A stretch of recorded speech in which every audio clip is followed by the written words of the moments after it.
From the moment I first caught wind of Project Hail Mary, I could tell it had the potential to be something truly special. Not only was it based on a book by Andy Weir of The Martian fame, but it was also being helmed by Phil Lord and Christopher Miller, with Ryan Gosling in the lead role, serving as the cherry on top. I mean, all the necessary ingredients for a rollicking space adventure were certainly there. But do those ingredients come together to create a fine dining experience, or is the resultant meal too spicy or even tasteless? The movie centers upon a scientist named Grace, who awakens from an induced coma to discover he was in the middle of a deep space mission. With little to no recollection of how he got there, and the rest of his 3-man crew already dead, he begins to piece together with the help of their onboard AI assistants the nature of their mission, which involved traveling to another solar system with hopes of learning how to stop the Earth's sun from rapidly dimming. But things take an unexpected turn when he runs into another spaceship and its unusual occupants. As anyone who knows me could attest, I have a deep-rooted affinity for science fiction movies like Interstellar and Gravity. And coming out of Project Hail Mary, those are the very two that came to mind.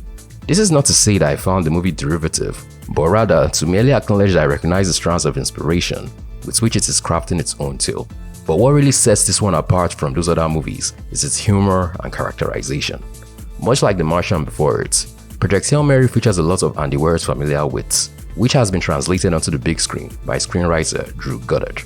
I broke from tradition and opted not to read the book the film is based upon before going in to see it, mainly because I wanted to be able to judge it as its own thing. And I have to say that I thoroughly enjoyed the movie despite my lack of familiarity with the source material, and I imagine others would too. Ryan Gosling is no stranger to movies about space travel, after his stoic turn as real-life astronaut Neil Armstrong in First Man. Except here, he gets to channel his more comedic side. But a true star of the show in my opinion was Rocky, the alien with whom he shares most of his screen time. Some might consider this a spoiler, but to that I say take it up with the studio, or whoever cuts their trailers, because the entire film was sold on the back of the growing camaraderie between the two.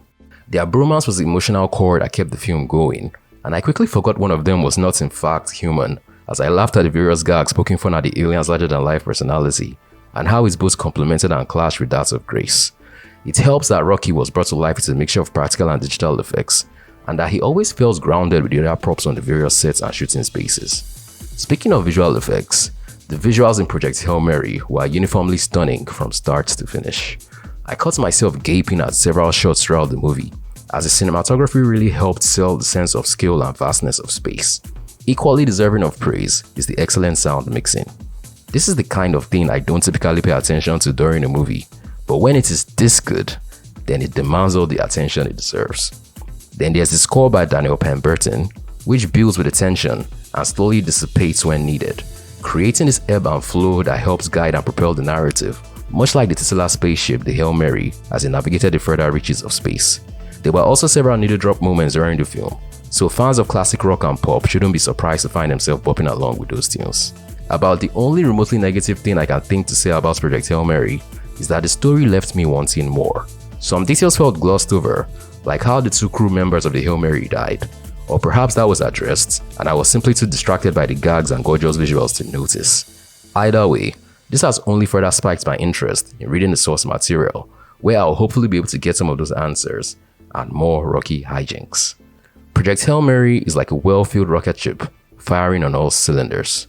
Its narrative can be both heartwarming and gut-wrenching, and the fact that it is able to deftly swing between those two extremes without missing a beat is why it is one of my favorite movies of 2026 thus far. And while the year is still young, with many more potentially great movies to come, something tells me this one will stand the test of time and serve as one of the final cinematic offerings on this year's menu. I'll give the film a 9 out of 10.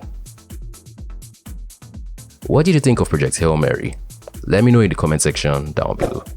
Don't forget to like this video if you enjoyed watching this review, and to subscribe to the channel with notifications turned on if you'd like to see more reviews like this in the future. And until the next one, this is Michael, signing off.